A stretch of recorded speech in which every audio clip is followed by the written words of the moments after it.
আসসালামু আলাইকুম প্রিয় দর্শক, শুভেচ্ছা সহ স্বাগত জানাচ্ছি চ্যানেল আই সংবাদে এবং সংবাদ কক্ষে আপনাদের সাথে আছি আমি ফাহমিদা দোলা। আর বিস্তারিত সংবাদের শুরুতেই জানিয়ে দিচ্ছি ফ্রেশ প্রিমিয়াম টি সংবাদ শিরোনামগুলো। টি-20 বিশ্বকাপে আফগানিস্তানকে 9 উইকেটে হারিয়ে প্রথমবারের মতো ফাইনালে সাউথ আফ্রিকা, রাতে দ্বিতীয় সেমিতে মুখোমুখি ভারত ও ইংল্যান্ড। রাসেলস ভাইপার নিয়ে জনসচেতনতা বাড়াতে নানা উদ্যোগ, আক্রান্ত হলে জরুরি ভিত্তিতে চিকিৎসা নেওয়ার আহ্বান।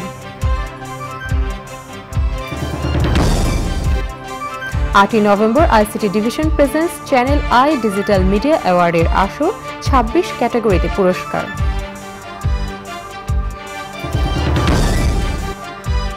এবং বিপন্ন ও বিরল বন্যপ্রাণীর নিরাপদ আবাসস্থল পার্বত্য চট্টগ্রামের হাজারীখিল অভয়ারণ্য মানবসৃষ্ট নানা কারণে হুমকিতে জীববৈচিত্র্য।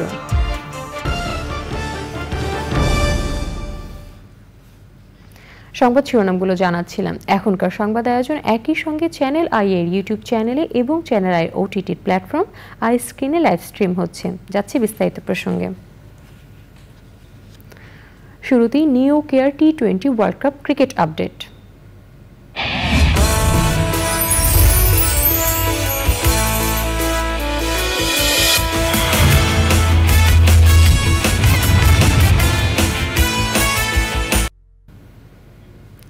টি-20 বিশ্বকাপের প্রথম এবারে অন্যান্য সংবাদ।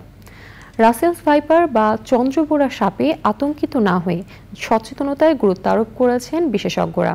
ভবিষ্যতের বাসযোগ্য ধরিত্রী বিনির্মাণে সাপ ও অন্যান্য প্রাণী পরিবেশে যে ইতিবাচক ভূমিকা রাখে সে সম্পর্কে জানার বিকল্প নেই বলেও জানান তারা। জনসচেতনতা বাড়াতে ইতিমধ্যেই নানা উদ্যোগ নিয়েছে কর্তৃপক্ষ।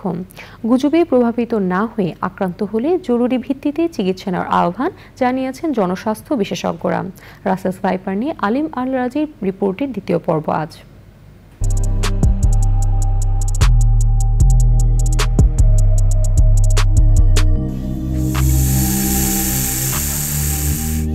গণমাধ্যমের এমন অজস্র শিরোনাম বলে দিচ্ছে দেশ জুড়ে রাসেলস ভাইপার বা চন্দ্রবোরা সাপের আতঙ্কে মারা হচ্ছে শঙ্খিনী, অজগর, দারাজ, ধোড়াসাপ, গুইসাপ সহ বিভিন্ন প্রজাতির সাপ। অথচ এরাই রাসেলস ভাইপার সাপ খেয়ে পরিবেশের ভারসাম্য রক্ষা করে। কিন্তু অজ্ঞতা ও গুজবের প্রভাবে মেরে ফেলা হচ্ছে এসব উপকারী সাপ।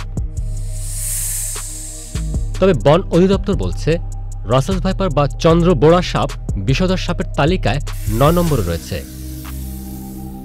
রাসেলস ভাইপার আগ্রাসী সাপও নয়, তাই হত্যা না করে দরকার সার্বিক সচেতনতা। রাসেলস ভাইপারের আক্রমণে মারা গিয়েছে, এটি কিন্তু খুবই নগণ্য বলতে হবে। কিন্তু সাম্প্রতিক সময়ে যেটি হয়েছে যে আমরা রাসেলস ভাইপারের আনাগোনা বাংলাদেশে দেখতে পাচ্ছি। রাসেলস ভাইপার বিপজ্জনক কোনো কিছু নয়, সুতরাং এইটি সাবধানতা অবলম্বন করলে এর থেকে আমরা পরিত্রাণ পেতে পারি। আর সাপ না মেরে সাপকে যদি আমরা তাড়িয়ে দেওয়ার ব্যবস্থা করি তাহলে কিন্তু সাপ কিন্তু আমাকে কামড়াবে না। তথ্য অনুযায়ী বছরে সাপের কামড়ে প্রায় 7,000 মানুষের মৃত্যু হয়। এর মধ্যে রাসেলস ভাইপারের কামড়ে মৃত্যু মাত্র 120 জন। এমন অবস্থায় প্রাণ প্রকৃতি ও মানুষের জীবন জীবিকা রক্ষায় প্রতিরোধমূলক ব্যবস্থা ও প্রান্তিক পর্যায়ে সমন্বিত উদ্যোগের আহ্বান বিশেষজ্ঞদের। মানুষকে সচেতন করতে হবে, তাদেরকে বোঝাতে হবে সব সাপ আমাদের ক্ষতি করে না। আমাদের গোকরো, কেউটে, চন্দ্রবোরা সহ কয়েক প্রজাতির সাপ আমাদের ধ্বংসন করে। আমরা যদি এর প্রতিরোধ ব্যবস্থাগুলো যদি মেনে চলি এবং সতর্ক থাকি তাহলে আমরা ধ্বংসনের শিকার হব না। এবং একান্তই যদি দুর্ভাগ্যবশত আমরা ধ্বংসনের শিকার হই, দ্রুত আমরা নিকটবর্তী সরকারি হাসপাতালে যাব, যেখানে অ্যান্টিভেনম সহ সব ধরনের চিকিৎসা ব্যবস্থা আছে। বাস্তুতন্ত্রে সাপের ভূমিকা অন্য কেউ পূরণ করতে পারে না। সাপে কামড়ালে আতঙ্কিত না হয়ে দ্রুত চিকিৎসায় জীবন বাঁচানো সম্ভব বলছেন জনস্বাস্থ্য বিশেষজ্ঞরা। আলিমাল রাজি, চ্যানেল আই, ঢাকা। ডিজিটালের লক্ষ্য পূরণ করে স্মার্ট বাংলাদেশের পথে চতুর্থবারের মতো আয়োজন করা হচ্ছে ICT division presents Channel I digital media award 2023-এর আসর। জুরি বোর্ডের বিচারে ও দর্শকদের অনলাইন ভোটের মাধ্যমে এবার মোট 26টি ক্যাটাগরিতে প্রদান করা হবে পুরস্কার। বিস্তারিত জাকি আক্তারের রিপোর্টে। ডিজিটাল ও সোশ্যাল মিডিয়া প্ল্যাটফর্মকে আরও এগিয়ে নিতে প্রথম, দ্বিতীয় ও তৃতীয়বারের আয়োজনে ব্যাপক সাড়া পাওয়ার পর চতুর্থবারের মতো অনুষ্ঠিত হবে ICT division presents Channel I digital media awards 2023। এই উপলক্ষে চ্যানেল আই কার্যালয়ে সংবাদ সম্মেলনে আয়োজকরা জানান, ডিজিটাল প্ল্যাটফর্ম বিস্তৃত হওয়ার কারণে এবারের আসরে 21টি ক্যাটাগরির পরিবর্তে 26টি ক্যাটাগরি রাখা হয়েছে।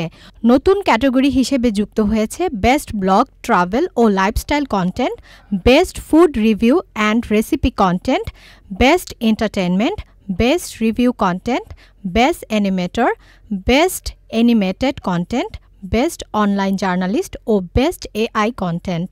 তরুণদের হাত দিয়ে আমাদের ডিজিটাল অ্যাওয়ার্ড নিয়ে দেশের সবচেয়ে বড় আয়োজন ICT division presents digital media অ্যাওয়ার্ডসের সফলতা নিয়ে কথা বলেন আয়োজকরা।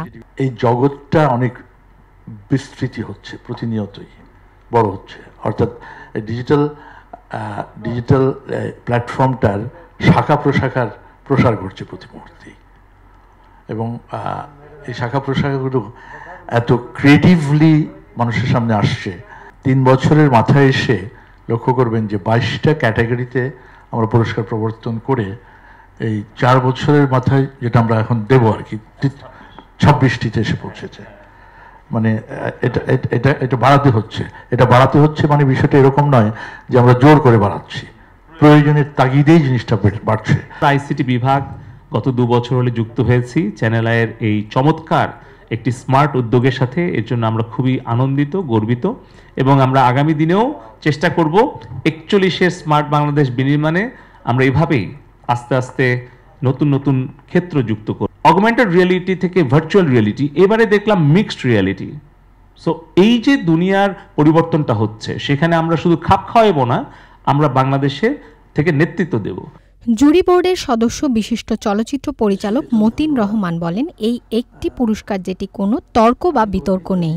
আমরা হয়তো প্রান্তের নানা জায়গা থেকে আমরা এই সমস্ত কন্টেন্টগুলো পাঠিয়ে দেব গোপনে, কিন্তু এখন প্রচার হয়ে গেল যে জুরি বোর্ডে কারা থাকছে বা কারা কে করছে, সেটাও থাকবে না।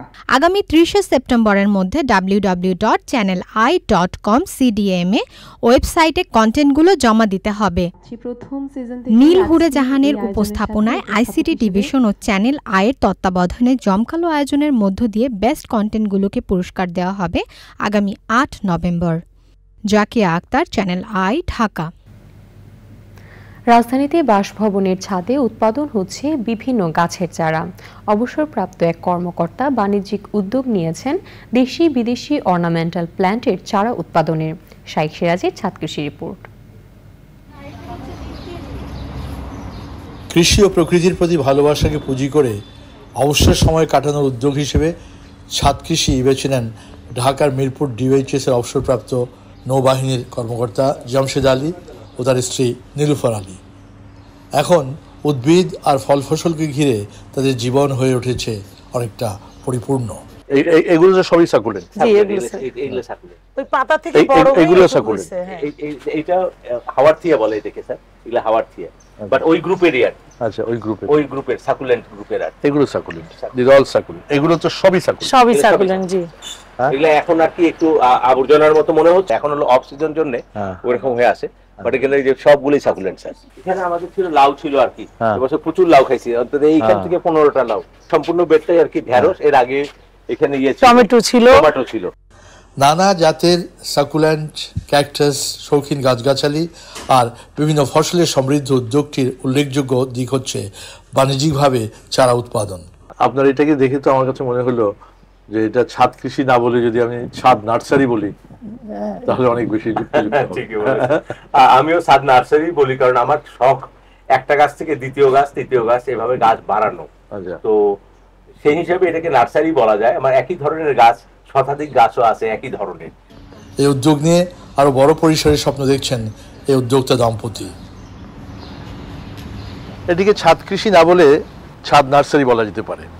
গাছের প্রতি ভালোবাসা থেকেই প্রায় 100 প্রজাতির সাকুলেন্ট দিয়ে তাদের এই বাণিজ্যিক কারবার, যেটি অন্যান্য ছাদ কৃষকের জন্য হতে পারে অনুকরণীয় একটি বিষয়। ঢাকার মিরপুরের ডিওএইচএস এর জামশেদ আলী এবং নীলুফার আলী দম্পতির ছাদ কৃষি থেকে শাহিক সিরাজ, চ্যানেল আই। এই নিয়ে বিস্তারিত প্রতিবেদন দেখবেন আজ বেলা 3:05 হৃদয়ে মাটি ও মানুষের ডাক অনুষ্ঠানে। বিপন্ন ও বিরল বন্যপ্রাণী নিরাপদ আবাসস্থল পার্বত্য চট্টগ্রামের হাজারীখিল বন্যপ্রাণী অভয়ারণ্য। পাহাড়ে ঘেরা আর সবুজ শ্যামল প্রকৃতির মেলবন্ধনে এই বন দেখতে বেশ আকর্ষণীয়। অভয়ারণ্যের কারণে টিকে রয়েছে চিরসবুজ বনের অংশগুলো। তবে মানব সৃষ্ট নানা কারণে হুমকিতে জীববৈচিত্র্যে ভরপুর হাজারীখিল বন্যপ্রাণী অভয়ারণ্য। এই নিয়ে আফরোজা হাসির ডেস্ক রিপোর্ট। পাহাড়ি চিরসবুজ বন, চোখ মন জুড়ানো ছায়াশনিবিড় প্রকৃতি আর জীববৈচিত্র্যের অপার ভাণ্ডার পার্বত্য চট্টগ্রাম। শহর থেকে প্রায় 45 কিলোমিটার উত্তরে হাজারীখিল, রাঙাপানি আর হারোয়ালছড়ি নিয়ে হাজারীখিল বন্যপ্রাণী অভয়ারণ্য। 200-র বেশি প্রজাতির পাখিসহ বিভিন্ন প্রজাতির স্তন্যপায়ী, উভচর ও সরীসৃপ প্রাণী দেখা যায় এই বনে। আছে নীলকান্ত, বেনেবৌ, বুলবুলি, টিয়া, মৌটুসি সহ রং বেরঙের পাখি।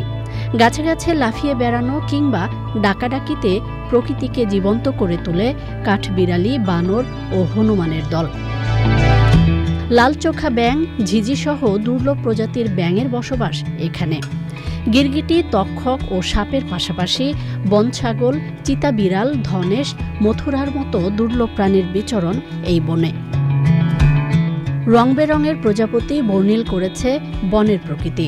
উদ্ভিদ বৈচিত্র্যেও সমৃদ্ধ এই অভয়ারণ্য। রয়েছে গর্জন, সেগুন, মেহগনি সহ নানা প্রজাতির ফলদ ও ঔষধি গাছ। তবে অতিরিক্ত বনজ সম্পদ আহরণ ও পর্যটকদের পরিবেশ বিরোধী কর্মকাণ্ডে হুমকিতে হাজারীখিল অভয়ারণ্য। আইনের যথাযথ প্রয়োগ এবং ব্যবস্থাপনা পদ্ধতির উন্নয়ন সহ সমন্বিত প্রচেষ্টার মাধ্যমেই হাজারীখিল বন্যপ্রাণী অভয়ারণ্য রক্ষা পাবে, ভালো থাকবে জীববৈচিত্র্য, নিশ্চিত হবে বন্যপ্রাণীদের নিরাপদ আবাসস্থল। আফরোজা হাসি, প্রকৃতি ও জীবন ডেস্ক, চ্যানেল আই। হাজারীখিল বন্যপ্রাণী অভয়ারণ্য নিয়ে প্রতিবেদন দেখবেন আজ রাত 10:15 প্রকৃতি ও জীবন অনুষ্ঠানে।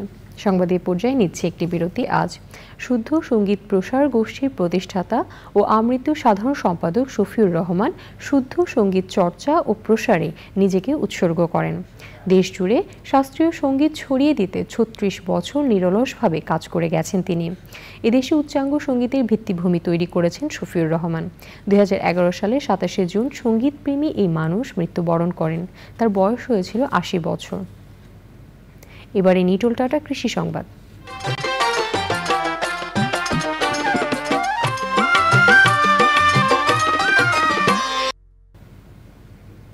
নোয়াখালীর উপকূলীয় এলাকায় লবণ সহিষ্ণু নতুন জাতের সয়াবিন চাষ করেছেন চাষিরা।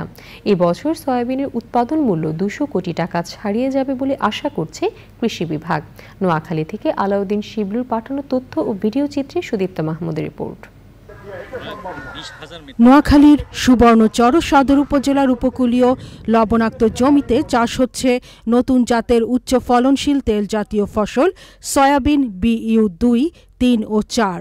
অন্য ফসলের চেয়ে কম খরচ ও বেশি লাভ হওয়ায় সয়াবিন আবাদে আগ্রহী হচ্ছেন এ অঞ্চলের চাষি। বিভিন্ন হাইব্রিড সোয়াবিন বাইরগুলোতে সয়াবিন চাষ করি আমরা অনেক লাভবান হই, এই কারণে হাইব্রিড সোয়াবিনগুলো করি। আমি গত বছর 2 একর চাষ করে 1 লাখ টাকার বেশি বিক্রি করছি। এই বছর আমি এটা লাভ দেখে আরো অনেক বেশি জমিতে চাষ করছি। এখন আমি আশা করতেছি এবার 2 লাখ টাকারও বেশি হবে। BU 3 এবং BU 4 এই দুটা জাত আনাতে, এই দুটা জাত যখন আমরা এখন চাষ করছি, এখন এই দুটা জাত আমাদের এখানে দেখেন কিন্তু কত সুন্দর হয়েছে। নতুন জাতগুলো উদ্ভাবন করেছেন বঙ্গবন্ধু শেখ মুজিবুর রহমান বিশ্ববিদ্যালয়ের বিজ্ঞানী ও গবেষকরা। ভিন্ন দেশ থেকে ওলাকে বলা হয় যে লাইন কালেকশন করলাম। যেমন মনে করেন একটা আছে AVRDC আন্তর্জাতিক ভেজিটেবল ডেভেলপমেন্ট সেন্টার, তারপরে Q2 ইউনিভার্সিটি, তারপরে আমরা ইন্ডিয়া থেকে কিছু ম্যাটেরিয়াল, লোকাল কিছু ম্যাটেরিয়াল যোগাযোগ করে প্রথমে আমাদের প্রায় 200 মেটেরিয়াল হাতে আসে। শত শত কৃষক আজকের এই ফিল্ডেতে উপস্থিত আছে, ওনাদেরকে যদি আমরা সে সহযোগিতা দিতে পারি, এই সয়াবিন একসময় নোয়াখালী উন্নয়নের একটি বিরাট ফসল দাঁড়াবে। শুধু নয়, নোয়াখালী থেকে সারা বাংলাদেশে ছড়িয়ে যাবে। এবছর নোয়াখালীতে 16,000 হেক্টর জমিতে সয়াবিন চাষ হয়েছে। উৎপাদন লক্ষ্যমাত্রা ধরা হয়েছে 28,000 মেট্রিক টন। জেলায় অয়েল মিল গড়ে তোলা হলে সাশ্রয় হবে বৈদেশিক মুদ্রার।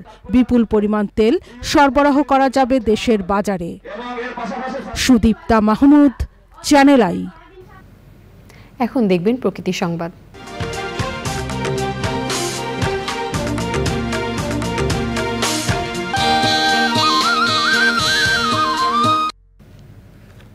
পানি বৃদ্ধির সঙ্গে সঙ্গে সিরাজগঞ্জের শাহজাদপুরে চলছে যমুনার তীব্র ভাঙন।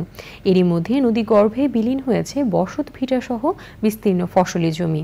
আতঙ্কে অনেকেই অন্যত্র সরিয়ে নিচ্ছেন ঘরবাড়ি। ভাঙনের জন্য ঠিকাদারের গাফিলতিকে দায়ী করছেন ভুক্তভোগীরা। আর ভাঙন রোধে কাজ চলছে বলে জানিয়েছে পানি উন্নয়ন বোর্ড। ফেরদৌস রবিনের তথ্য, ভিডিও চিত্রে সাবরিনা হাসানের রিপোর্ট। ভাঙনে নিঃস্ব হচ্ছে জালালপুর সহ আশপাশের ইউনিয়নের বাসিন্দারা। ভাঙন ঝুঁকিতে শতাধিক ঘরবাড়ি, শিক্ষা প্রতিষ্ঠান, মসজিদ, হাটবাজার, রাস্তাঘাট সহ বিভিন্ন স্থাপনা। ক্ষতিগ্রস্তদের অভিযোগ, অবৈধ বালু উত্তোলন ও নদী তীরবর্তী ক্যানেল দিয়ে বাল্কহেড যাতায়াতের কারণেই বারবার দেখা দিচ্ছে নদী ভাঙন। দিকে তো 10-12 বিঘা ভাঙছে, ভাঙ্গার পুরি আছে, প্রতিদিন একদিন পরপর ভাঙছে। কাজ করা বাদ দিয়ে বাড়িতে এসে বসেছে, নদী তুমনকে ভেঙে যাবে, গরু বাছুর তো হরান নিব। নাই বাড়ি নাই ঘর, ভাঙ্গে আবার বেটা বিটি নিয়ে কোন জায়গায় যাবো, তো অসুবিধা হবে। জমা ঘর বাড়ি গরু বাছুর সব চলে গেল। বগল দেওয়া যায়, যত বগল দেওয়া যায় তো যাওয়ার হাতে হাতে আবার কিছু ভেঙে যায়। প্রকল্পের সময়সীমা পার হলেও বাঁধ নির্মাণ কাজ এখনো শেষ না হওয়ায় ক্ষয়ক্ষতির পরিমাণ আরো বাড়ছে। রাস্তাটা যদি বেশি করে দিয়া উঁচা করে দিয়া দিত, তাহলে হয়তো আমাদের এটা রক্ষা হইতো। 3 বছর 4 বছর চলে, কাজ চলে না, কাজ করে না, খালি সরকার কিছু করে টেহা দিতেছে, এরা খাইতেছে আর চলে যাইতেছে। এটা অত্যন্ত দুঃখের সাথে এখন বলতে হচ্ছে সরকার আমাদের প্রতি সদাই বিবেচনা করে, সদাই হয়ে এই এত বড় একটা প্রকল্প দিয়েছেন, কিন্তু সময় মতো কাজ হচ্ছে না। কাজে আমরা সরকারের দৃষ্টি আকর্ষণ করছি, এই মুহূর্তে কাজটা ত্বরান্বিত করে আমাদের এই নদী ভাঙনের হাত থেকে যত আমাদের রক্ষা করে। কর্তৃপক্ষের দাবি, ভাঙন রোধে প্রকল্পের কাজ চলমান রয়েছে। এই নদী ভাঙন রোধে আমরা প্রকল্পের পাশাপাশি জিও টিউব ডাম্পিং শুরু করেছি। এছাড়া পানি উন্নয়ন বোর্ডের নিজস্ব ড্রেজার দিয়ে আমরা চ্যানেলটিকে একটু ওয়াইড করার জন্য চেষ্টা করে যাচ্ছি। ভাঙন রোধে জরুরি পদক্ষেপের পাশাপাশি অভিযুক্তদের বিরুদ্ধে দ্রুত ব্যবস্থা নেওয়ার দাবি জানিয়েছেন যমুনা পাড়ের মানুষ। সাবরিনা হাসান, প্রকৃতি ও জীবন ডেস্ক, চ্যানেল আই।